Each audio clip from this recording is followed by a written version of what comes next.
Well, good afternoon or good evening or whatever your time zone is. Welcome.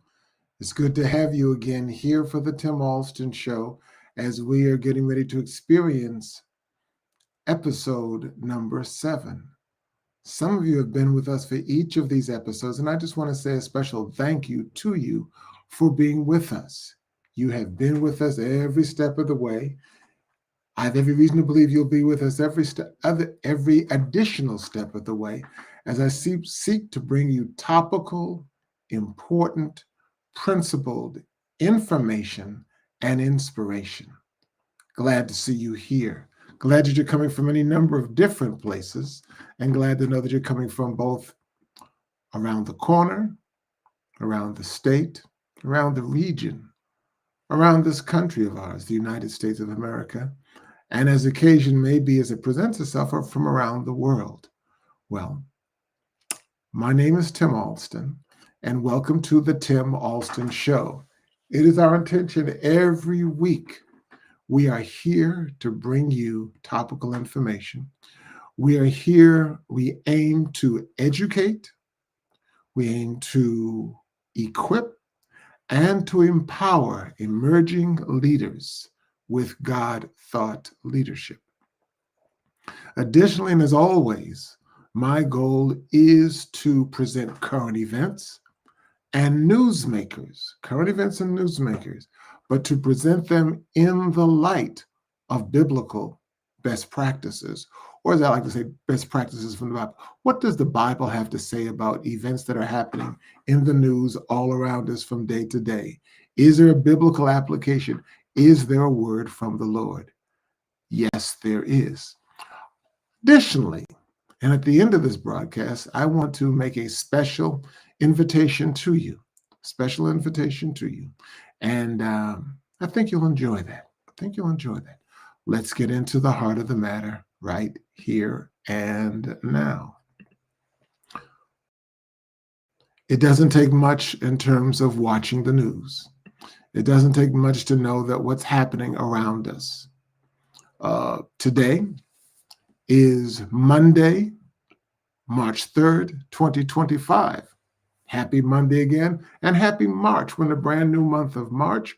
We're coming closer to the end of the first quarter of this year, which is the start of the next or second quarter century of this century.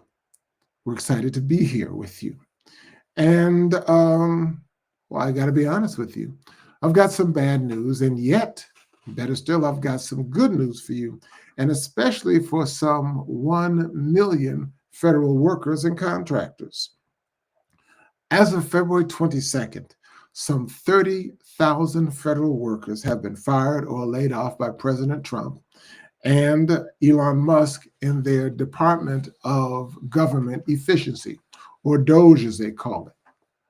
According to a recent Brookings Institution study, it said that for every one government employee, there are at least 2 government contractors. For every one federal employee, there are at least 2 government contractors. And therefore, those estimates, if we look at those estimates and the fact that DOGE is looking at federal job cuts of roughly about 300,000, that could actually impact and come closer to a number of 1 million workers. Federal government is the largest employer in this country. It employs some approximately 3 million people.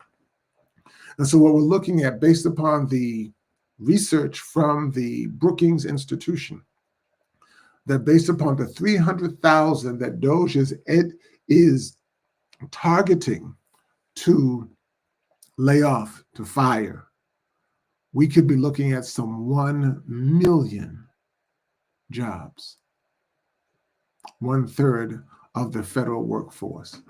And that's the bad news. I mean, 1 million jobs. 1 million jobs is 1 million people with faces. 1 million people, 1 million persons with families. 1 million persons with lifestyles that are about to be interrupted and disrupted. And yet within that bad news, there's also some awfully good news. Actually, there is a blessing in disguise, very much a blessing in disguise. I once read the quote that said, God never sends thorns without sending accompanying roses. God never sends thorns. So with all of the layoffs that have happened and that are intended to happen, there is some good news for us. I like to focus in on what Charles Wendell, a pastor, once said. Is a pretty famous quote now. It says, we have a choice every day regarding the attitude we will embrace for the day. Life is 10% of what happens to us and 90% how we react to it. Our attitude is everything. I once saw a definition by a leadership expert, one of my favorite authors, Dr. John C. Maxwell. And he said that attitude is what you feel inside your inner behavior that is reflected in your outward behavior. Attitude is what is your inner behavior that's reflected within your outward behavior. To say it another way, from the Bible, it says, weeping may endure for a night, but joy comes in the morning. Weeping may endure for a night, but joy comes in the morning. Now, in one of my previous live stream episodes, I introduced a concept, I introduced a term called Trump-xhaustion. Trump-xhaustion. And I've defined that term as Trump-xhaustion is the wearing down and the subsequent exhaustion caused by this second Trump administration due to the unending barrage of White House activities and challenges, either to the U.S. Constitution or to past precedents of best practices, or a challenge to common sense, or all of the above, It's just that simple, and we're witnessing it every day with every single newscast. But I've also suggested that there's what I feel is our perfect antidote to Trump's exhaustion. And I've coined this, and I've said this, I call this the marathon mindset. The marathon mindset. The marathon mindset to me is when we put forth great effort today to resolve issues. Today, that's the sprint. And with the same fervor and energy to put forth long-range efforts to plan and execute for tomorrow and beyond. That's the marathon part of that whole thing. So what we're understanding is the fact that we will do two things at one time. We'll be successful and we will be able to defeat Trump-xhaustion if we learn how to sprint, which is take care of today, and at the same time also have the mentality and the energy and the fervor to also carry out the marathon or the execution for tomorrow and beyond. To me, this current spate of ongoing Trump firings and forced resignations, to me, becomes that perfect platform or that perfect backdrop and a case study for the marathon mindset. What do I mean? Well, for those who are impacted immediately by the cuts and by the firings, those are impacted immediately by it, it gives you a chance to sprint. And what do I mean by that? First of all, it gives you a chance to kind of catch your breath, at least for the next week or couple of weeks or so. Catch your breath. And yes, you need to lament the short period of time that you've been ambushed by these layoffs. You've been ambushed by these layoffs. And then, and more importantly, then you need to embark upon what you need to do to get ready for this oncoming marathon race. Now, even though you had little or nothing to do with leaving the government, either as an employee or as a subcontractor, that's that 10% that Chuck Swindoll is talking about. He references. You can use this time right now for a deeper dive into some personal assessments that need to happen. And let me suggest this in terms of personal assessments. Let me suggest that you do three important things, ask three important questions. Number one, what were the positives that you experienced in your last workplace relationship? Name three positives that came out of that last work relationship. And at the same time, number two, what are three negatives that you refuse to repeat or put up with again in the future? Part of it is knowing what to do, and the other part is knowing what I'm not going to put up with, what I'm not going to repeat in the future. First of all, three positives, three negatives, and then finally, three recommendations or areas for improvement in the future. If you've never done these exercises before, this is a good time to try it out now. What I'm suggesting to you, this needs to become a daily or even at least a weekly exercise that you do. Make the assessment, three positives, three negatives. Now let's take even a deeper dive into sprints. Yes, and if not already done, I suggest to you, and you've seen them on the news, you need to attend the town hall meetings in your congressional district. You need to meet your representatives if you've never met them before and ask them questions and voice your concern and voice your pain to them. We're noticing, as you've seen on the news, that there are officials, and the Republican Party, for example, is discouraging and telling their people to cancel these kinds of meetings because they're saying they're not good to have. They hurt their image. Well, we don't care about their image. We care about getting results. And then we also suggest that you participate in the protest, in the town hall meetings across the board. And then I'm suggesting that you begin to work your inside to outside game. Your inside to outside game. What I mean by that is begin to brainstorm with your family and your close confidants about what you have in mind. Begin to talk about what you have in mind. Write down these brainstorms. I don't care how crazy they are. Write them down. Write them down. It is important that you begin the process of figuring these things out. My favorite quote about this comes from Dawson Trotman. He says, thoughts disentangle themselves when they pass through your lips and your fingertips.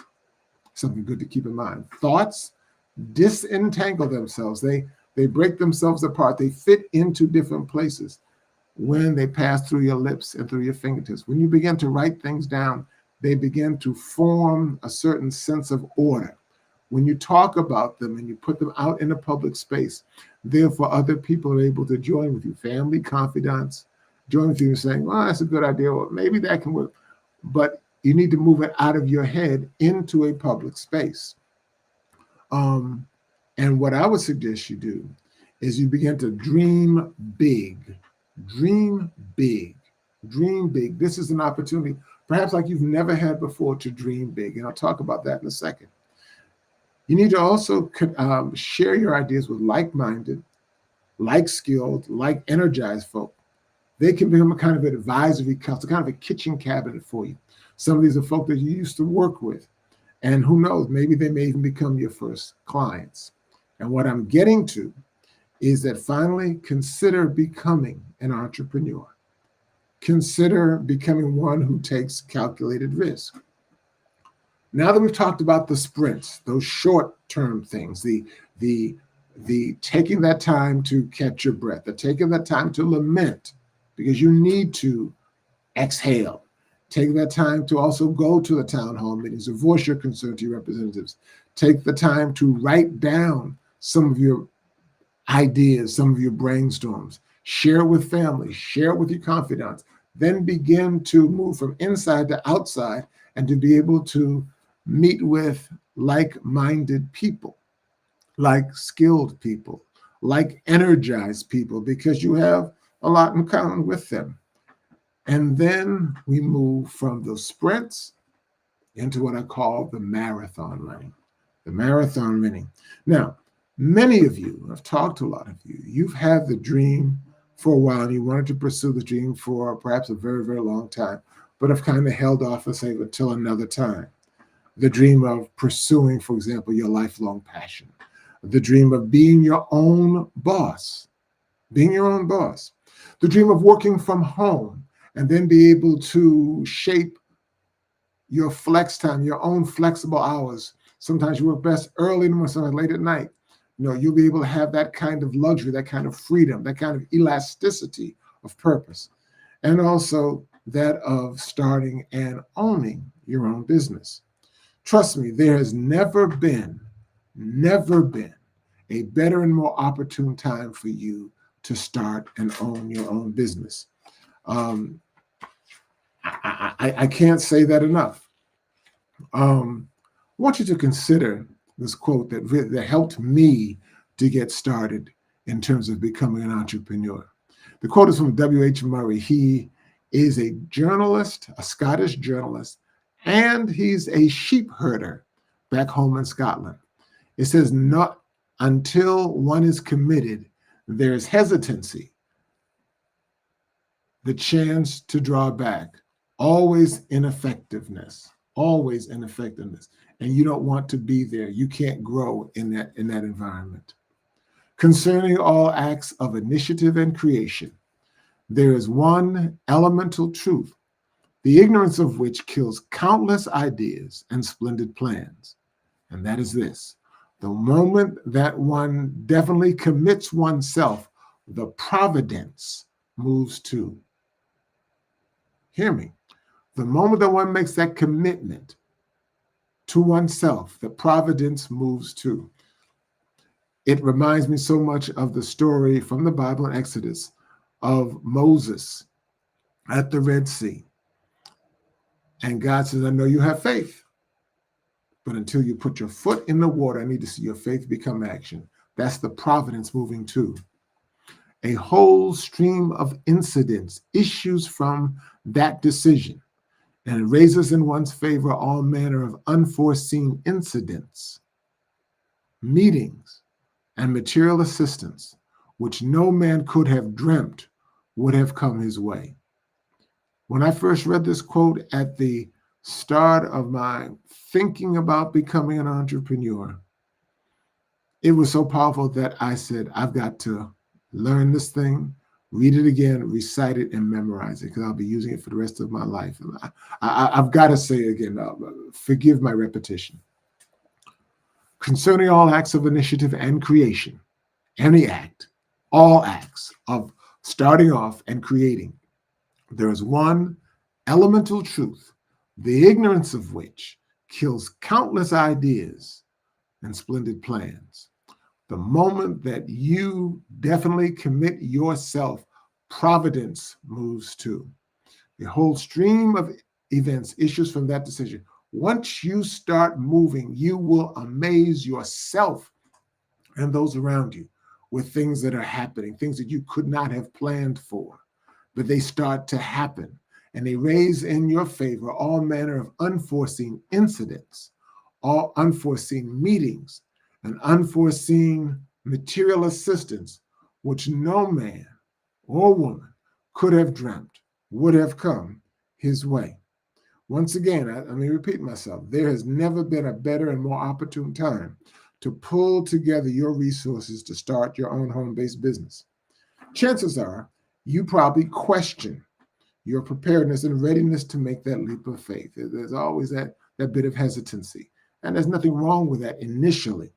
Believe me, I was there many years ago, that hesitancy, that do I have enough? As I've once heard two of my friends say, if you have enough money for your ideas aren't big enough. Think about that. Chew on that for a while. But I distinctly remember, as I mentioned before, Moses, who was arguably the greatest freedom fighter and the greatest emancipator of enslaved people in the history of the world. He had those self-same doubts and those self-same fears and questions that you and I once had about our readiness to take that leap. But here it was, Moses, when he questioned God, when God said, I need you to lead the people of Israel out of 400 years of Egyptian enslavement, when Moses kept putting up excuses, I can't do this, God simply said, Moses, in Exodus chapter 4, verse 2, what is that in your hand? What is that in thine hand? Moses said, it's a rod. It's my staff that I use to lead my sheep. And God said, throw it down on the ground. Moses threw it down on the ground, as the Bible records, and it became a snake. And Moses jumped back. And then God told him the most ridiculous, impossible, improbable thing to do. God said, Moses, pick up the snake, but pick it up by its tail.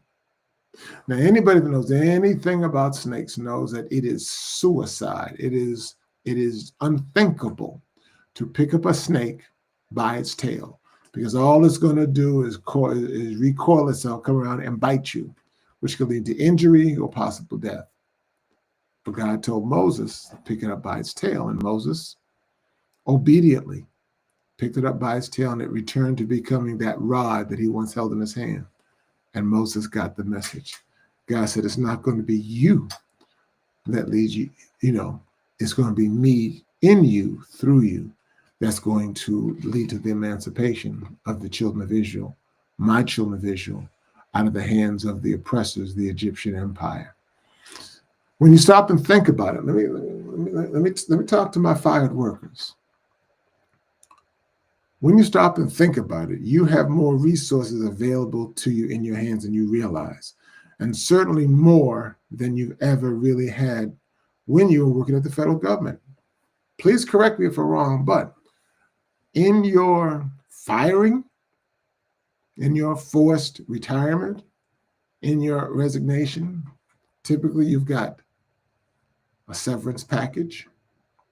You also have your retirement pension plan. And more importantly, you have, and I don't know what a new term is, the term that I grew up saying is you have a Rolodex. I'm really dating myself now.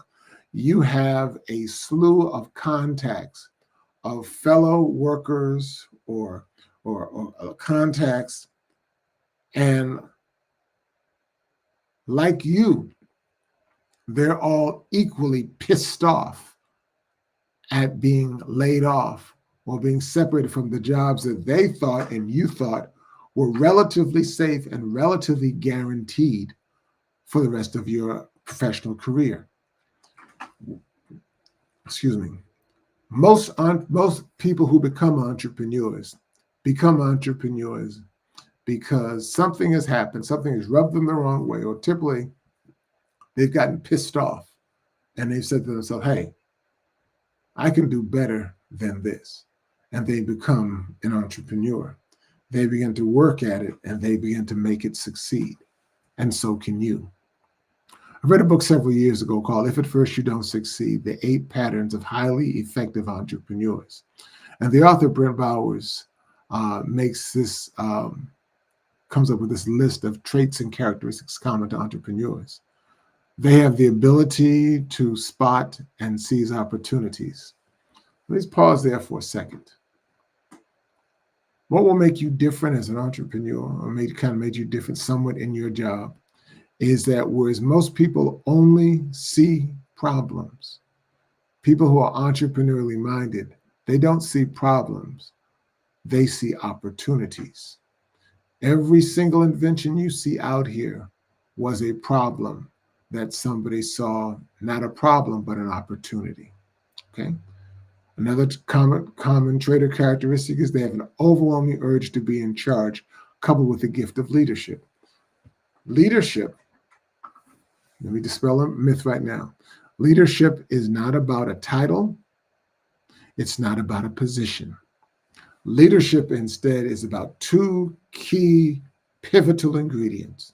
Leadership is about influence, and leadership is about relationships. Leadership is about influence and relationships, and you have both of those.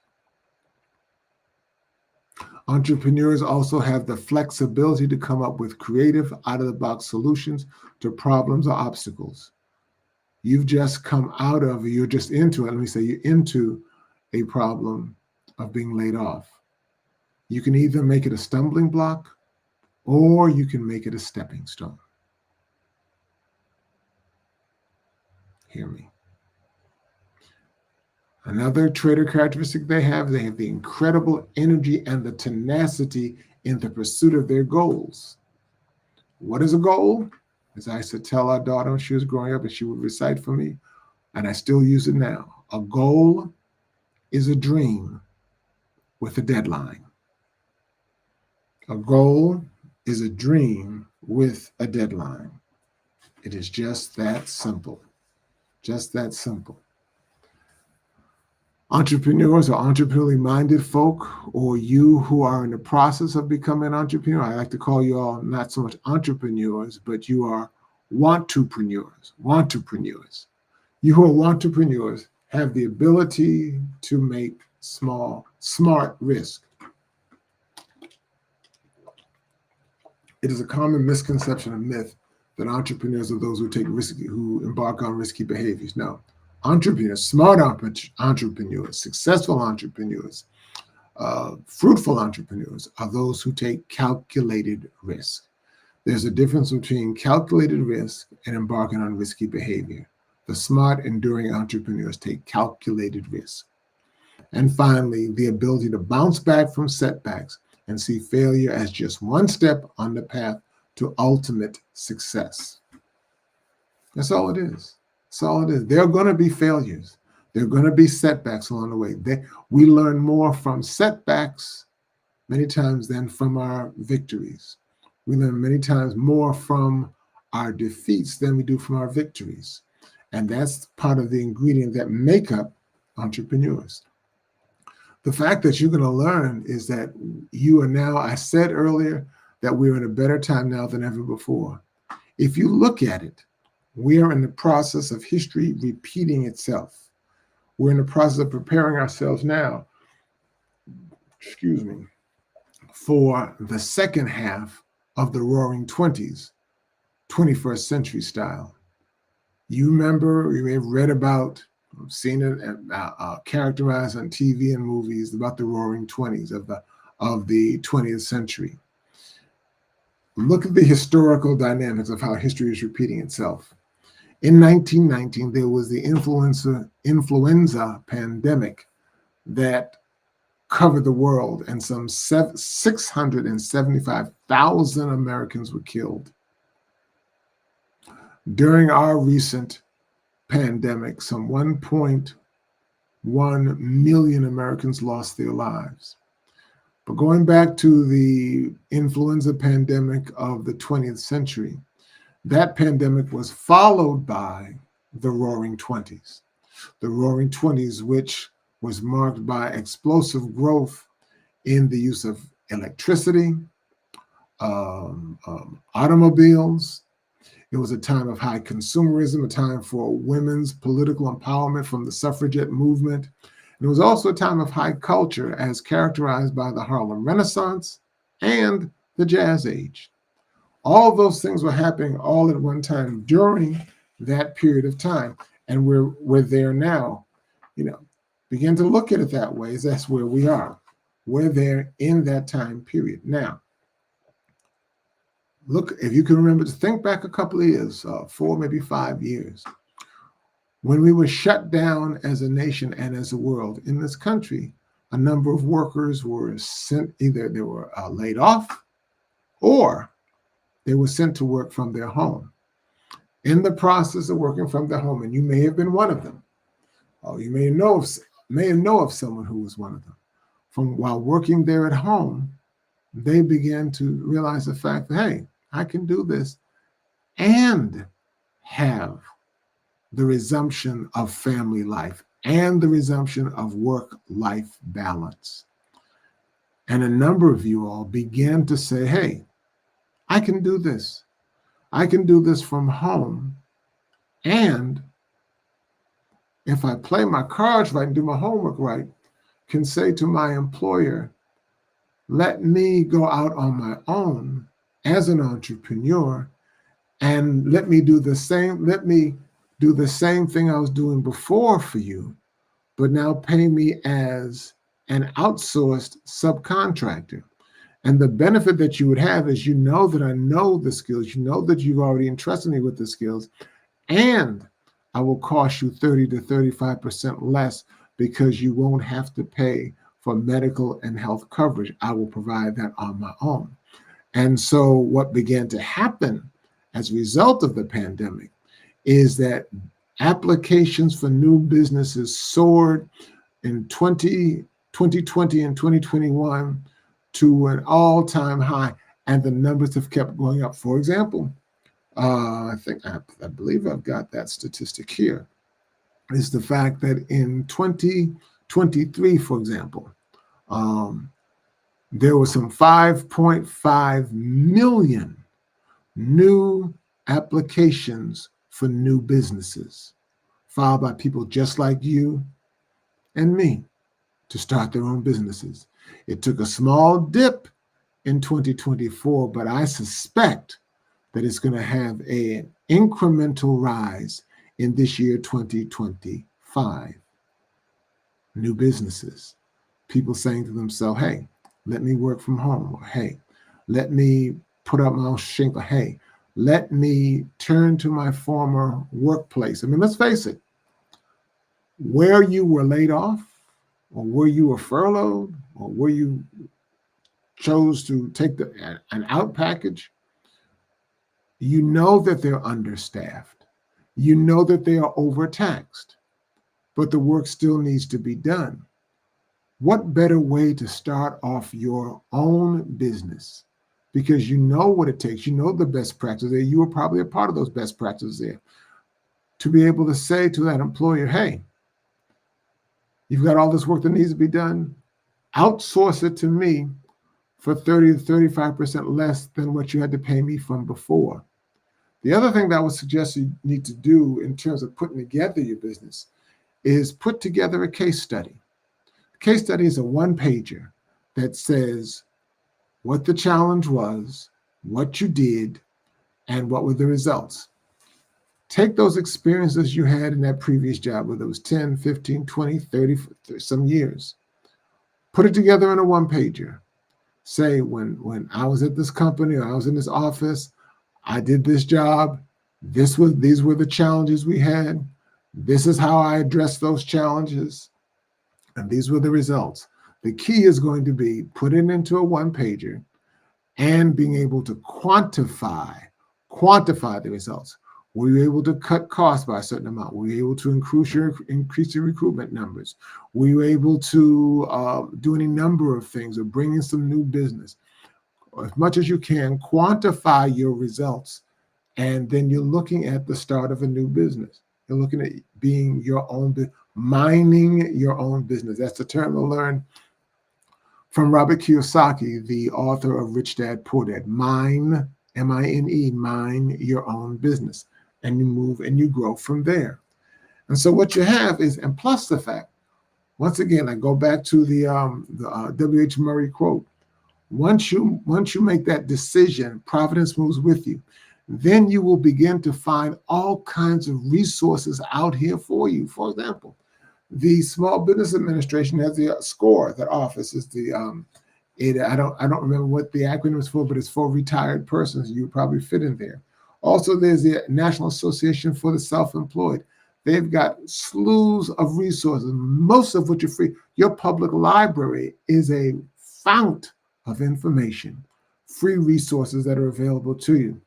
But I'm going to tell you, the best resource that I know in terms of becoming a lifelong learner and continuing and having a continuing education path is YouTube. Virtually everything you need to know, you can find and make accessible to you on YouTube free.